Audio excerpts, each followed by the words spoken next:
ఆలగడ్డ తాలూకా చిన్నవంగలి గ్రామంలో గీజర్ పేలి 70% కాలిపోయిన మహిళ నారాయణమ్మ అనే మహిళ యథావిధిగా స్నానం చేయడానికి వెళ్లి వేడి నీటి కోసం గ్రీజర్ ఆన్ చేయగా అది పేలిపోయింది.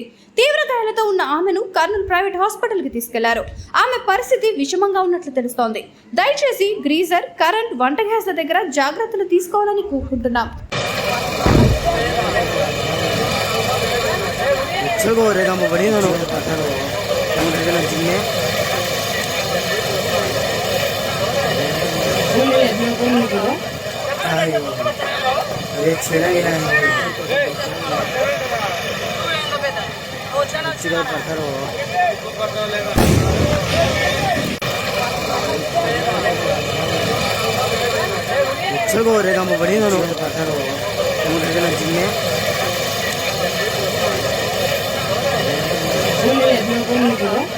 Ay,